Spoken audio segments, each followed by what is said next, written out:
Why did I apply? I don't know, I loved Cornell and I just wanted to give it a shot. Okay, honestly, no expectations. No expectations, it's cool.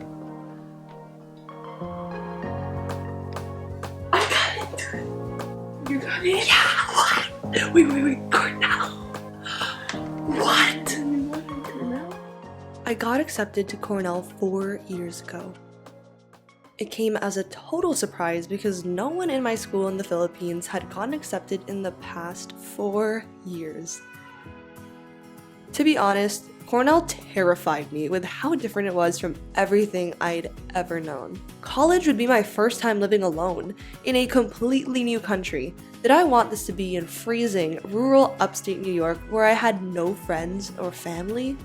I had grown up in Manila, a tropical, bustling and vibrant city where I was surrounded by friends and family for 17 years of my life. And yet, my friends, counselors, and parents urged me to reconsider. IBlieve, they said. It can't be that bad if 20,000 students go there every year. Okay, I admit, I was stubborn. I had been dreaming about living in California and even took chemistry for 2 years in high school just because the UCs required it. What if I felt homesick? Depressed? I had no support system in Ithaca, New York. No friends from high school. Zero family to lean on. No one. In the end, I took a deep breath. How willing was I to step outside my comfort zone? How big of a risk would I take? Do I think I could handle falling if it meant maybe I'd learn how to fly? The stakes were high, and if the worst case came true, it would be awful. But another question kept coming back to me too. What if things worked out? I came to Cornell 1 week earlier than most first years in the class of 2022. I had signed up for Prepare, a pre-orientation program for international students. We'd get to move in our dorms early, explore Ithaca, and join workshops that would teach us things non-American students needed to know, like how do we maintain our F1 visa status, what jobs can we legally be employed for, and how many hours are we allowed to work. Walking around Cornell's huge campus, I felt cultural imposter syndrome. As if there was a giant sign on my forehead that screamed foreigner, and it was so obvious that I was different, that I didn't understand this place, that I didn't belong here, even though the only thing I wanted so desperately was to belong.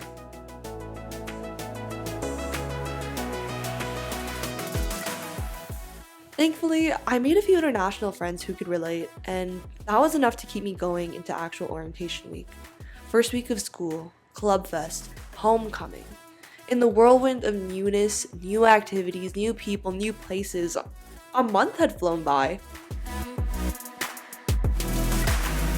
All the talk about newfound independence? It was true. I could stay out till midnight, go out multiple times a day. I didn't even have to tell my parents every time I did. Making friends was easier than I thought. Everyone was really friendly and actually curious about the Philippines. I'd go into the first year dining hall and actually see familiar faces I could wave to. It was all still so new, but now the nerves had turned into excitement. In September, I experienced fall for the first time. In October, snow. Oh, good. Wait, how do people do this? I remember running out and making snow angels. Oh my I was God. mesmerized. Well, taking that off my bucket list. I was feeling really glad that day that I had chosen a college where I'd get to experience 4 seasons. Not all days were like this though. There were cloudy days, gloomy days, and because I wasn't used to the cold, I would get sick often. Once a month.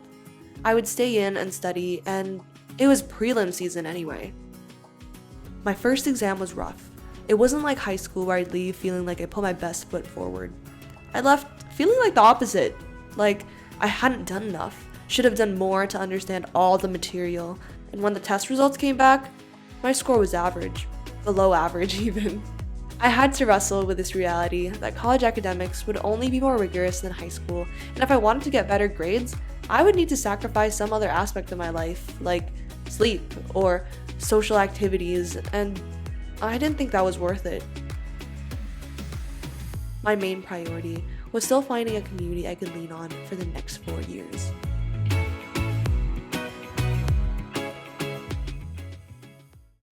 At Club Fest, I had joined 3 types of communities I knew I wanted to be part of. They were cultural, academic, and faith-based. To feel connected with home, I joined the Cornell Filipino Association and Chinese Student Association. As a prospective computer science major, I joined Women in Computing at Cornell, or WIC, to meet other women in STEM. Most importantly, I joined InterVarsity, a Christian community, because I wanted to explore my faith and ask questions that I'd never gotten answers to. For the first time in my life, I found a church, joined a Bible study, and felt like I had a family I could lean on at Cornell. Sophomore year was promising, but full of pressure in its own way. I was more familiar with what Cornell had to offer now, the diverse clubs, classes, and opportunities that existed, but I wasn't quite sure where I fit in yet. All I could do was dive in and give the promising ones a try. I joined the e-board for WIC, applied for Forte, a women in leadership club, and co-founded a new club called Cornell Creatives to empower individual creatives to pursue their hobbies. Thank you all so much for coming. So our plan today is, number 1, to tell you a bit about Cornell Creatives, and then we have some creative leads who are going to come up to talk about all the different creative mediums and the effects they have. I started considering switching majors too. I didn't know information science existed when I applied to Cornell, but so many upperclassmen encouraged me because they thought it was a perfect fit. And they were right. Before I knew it, I was declaring my major as an information science student. In September, people started talking about housing for next year. What? Apparently, Ithaca's housing market started leasing a full year before, which meant if we wanted to live off campus, we needed to start looking now. I had never signed a lease or gone apartment hunting before. I had also barely gone to live with my current roommates, and I didn't even know if they wanted to live together next year. What if they hated me? Would we just be stuck to endure another year together? And yet, we all wanted to live off campus, so we knew what we had to do. The whole semester was like this, a blur of go, go, go, being thrown into new circumstances and having to adapt quick. I had to admit it, I liked it. I was growing in so many ways, in career, leadership, spirituality, relationships. It was easy to be busy, to be distracted and feel needed by my clubs or classes than to face some emotions bottling up inside me. I was struggling to make close friends. In conversations with friends, I didn't know how to talk about myself, what mattered to me, what shaped me. It may seem like I have a lot of friends, but deep down, when I'm feeling down, I look at the people I can go to, and it doesn't seem like many. The thought had never crossed my mind before, but English was a barrier. Back home, I was immersed in 3 languages: English, Tagalog, and Chinese. Each language carried a different part of my identity. In Tagalog, I was lighthearted, carefree. In Chinese, I was witty, fiery. In English, I was ambitious, driven. Too much of one side, though, left my soul unsettled. I felt lonely, confused, like I might not ever be understood. Thankfully, there were more distractions. My friends, most of whom were in tech, had started talking about internships for next summer. I had just changed my major, and now I was supposed to know what job I wanted? What about my visa? Could I even work in the States? I couldn't assume the same work privileges of being an American citizen. And if I was honest with myself, I'd never dreamed of going to big tech. Still, the same feelings of cultural imposter syndrome started to resurface. I didn't want to be the odd one out. Spring semester came, and I prepped hard to apply to one of those competitive engineering teams at Cornell. It was a perfect solution to get tech experience and further my career interests. I was accepted to Cornell Design Tech Initiative, or DTI, a software team that built web and mobile apps for Cornell's community. And it actually blew my mind. I got to witness firsthand the brilliance of building technology efficiently that could positively impact people through the lens of product design, app development, and product management. I actually did want to go into tech now, but startups. On the outside, everything looked perfect now. My GPA was up, Cornell Creatives officially launched, YouTube I uploaded videos every week, and I had a bustling social calendar. But deep down, I was restless, ruining relationships because I had no work-life balance, and I was scared of who I was becoming because I was changing so fast without much stopping. I wish I could say that at this point, I had enough self-control and self-love even to stop, but I didn't. The only thing that could stop me from barreling further into this future was the pandemic. When Cornell announced that students should leave campus immediately, my heart sank. How in the world could I do that? I booked my plane ticket 6 months in advance. It's a lot to process. My parents were stressing me out, hurling the worst case situations. If you don't leave now, the airports are going to close. You will be stranded. Pack now and take everything you need because this could be a long time.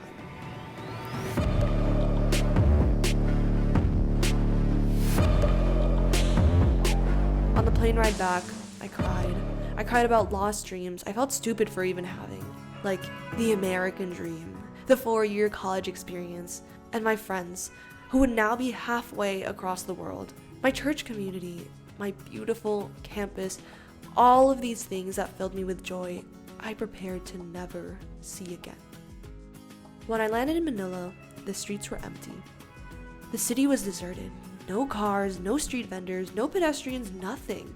A different kind of fear hit me then. Something was terribly wrong if one of the world's most trafficked, densely populated cities was barren. Self-pity turned into self-hatred.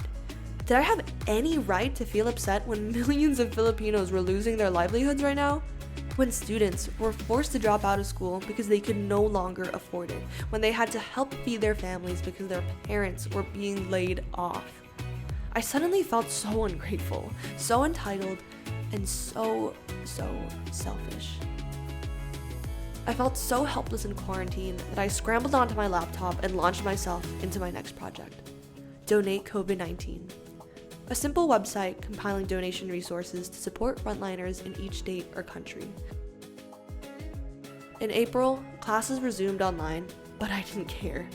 I was already thinking of my next project, IBlieve, an education nonprofit that would support students, especially those in low-resourced first-generation schools, in the IB high school program which I had graduated from. The summer after I finished sophomore year, my co-founder Imogen and I launched IBlieve. She was a university student at Oxford who had also scored in the top 1%, and we had connected on Twitter out of wanting to use our resources to help others. IBlieve just grew so fast because of the incredible community and team that believed in it. When Cornell announced that it would reopen the fall semester, I chose not to return. I had been at home for nearly 200 days at this point, and quite frankly, I was terrified of going back to the States. I feared returning only to have another COVID outbreak and be forced to come back home. So I had just accepted that I might not ever return to the States, and I made my peace with it. In junior spring, Cornell invited students back to campus. The thought of running around campus between meetings, events, and multiple meals with people made me anxious, but a part of me also knew I was just scared and running away. It was time to go back, because if not now, I would never. And I'm so glad I did, because spring semester was a breath of fresh air.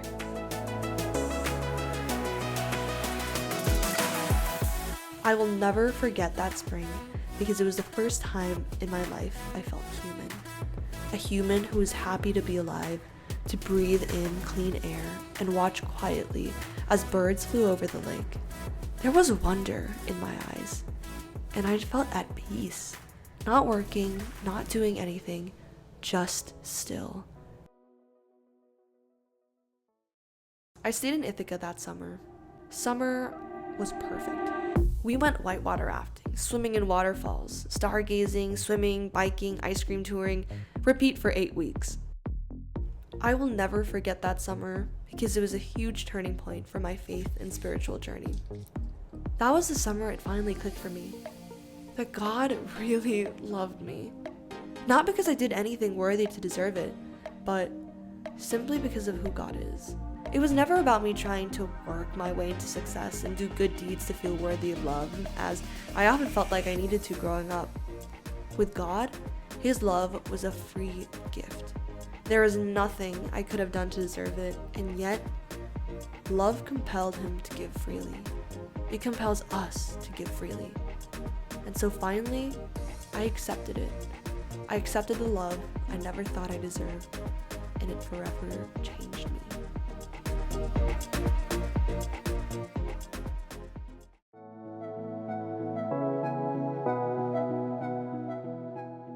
Senior year, I quit all my extracurriculars. I continued my part-time job at Annabelle's Grocery, but that was it. I had finished most of my graduation requirements, and all I wanted to do was enjoy my senior year and share that joy with my friends. Since the first week of class, I was inviting my friends on whitewater rafting trips, state fairs, concerts, stand-up paddleboarding. I also met a lot of you, which felt surreal.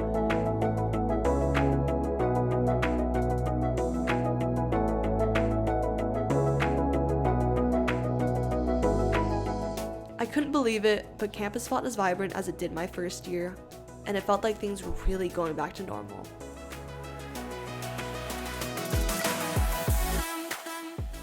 I turned 21 with my best friends beside me, and I discovered another side of Cornell.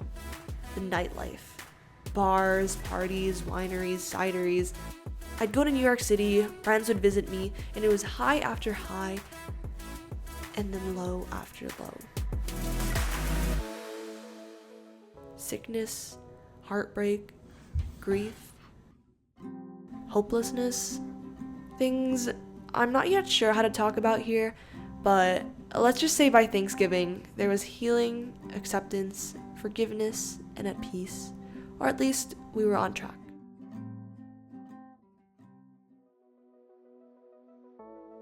Before I knew it, Christmas rolled around and I was back home in the Philippines. Winter break of senior year, it really hit. This was my last semester before I graduated. I had no idea what to do in my career, how to manage the expectations of my family, and whether I could even stay in the States to work. I had convinced myself that anything could happen and I would be okay. But the truth was, there was dread in my bones.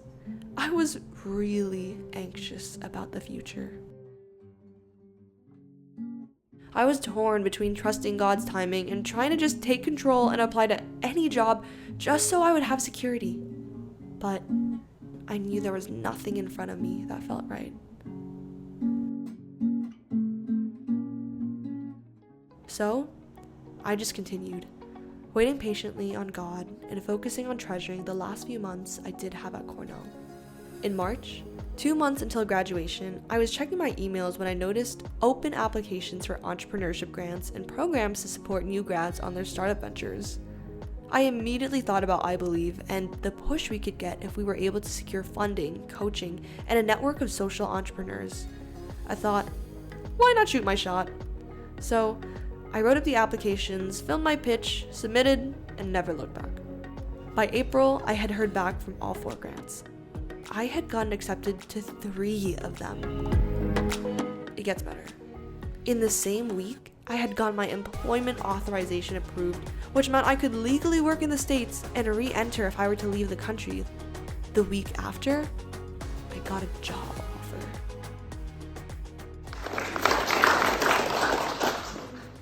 Hi everyone, I hope everyone's having a good evening, and before I start, I just want to say thank you so much to the Contribution Project team for organizing this, and thank you all for coming. I am so grateful to have gotten this grant, and I know when I got the email. Spring break came. My friends and I organized this huge week-long trip to Puerto Rico, and it was magical. Also the longest I'd ever traveled with just friends. It gave me a glimpse into how free and adventurous life could actually be after I graduated. When I returned back to Cornell, I knew this was the final stretch. the home run. 8 weeks left, and for the first time in college, I had a friend group of seniors to do it with. I kid you not, every single day we did something new. Spinning, skating, salsa dancing. We were taking things off our bucket list one by one. Volunteering, birding, exploring museums and monasteries. There was nothing we didn't say no to.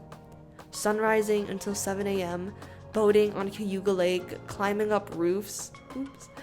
We were exhausted, but also electrified by the time graduation week finally came through.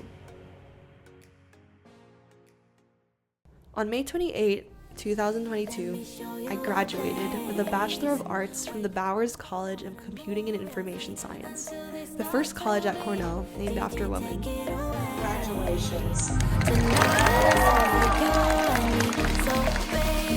An information science degree and minor in creative writing.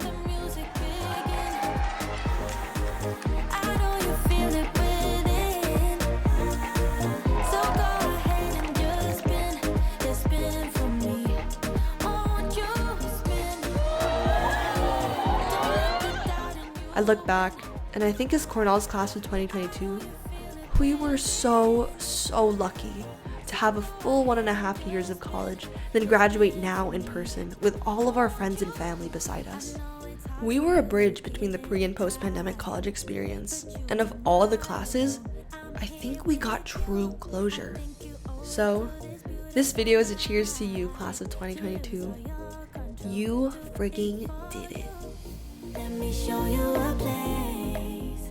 And to my friends, thank you for letting me cry on your shoulders, for reminding me over and over that I'm not a burden, and for making me want to love as brave as you do. My professors and mentors for seeing something in me and giving me the nudge I needed to believe it. My siblings for letting me stand on their shoulders. My parents and grandparents for giving me the opportunity they never had to pursue this education and life abroad. I know I'm not the same daughter who left home 4 years ago, but I feel like I'm exactly who I'm meant to be.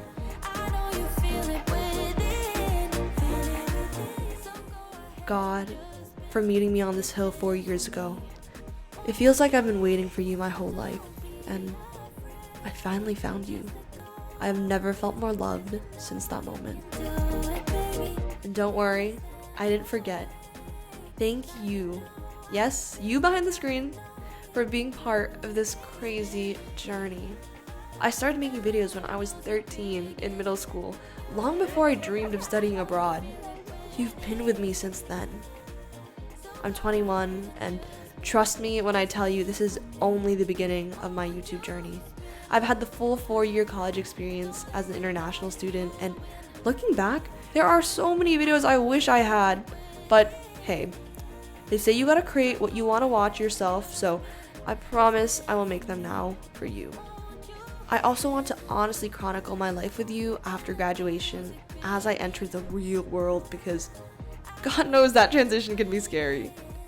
But if there's anything these 4 years has taught me, it's that love is so much greater than fear.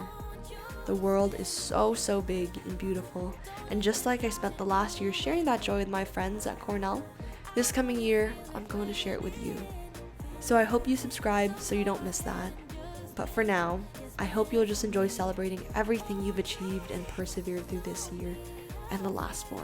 I love you, and you are so loved beyond what you could ever imagine.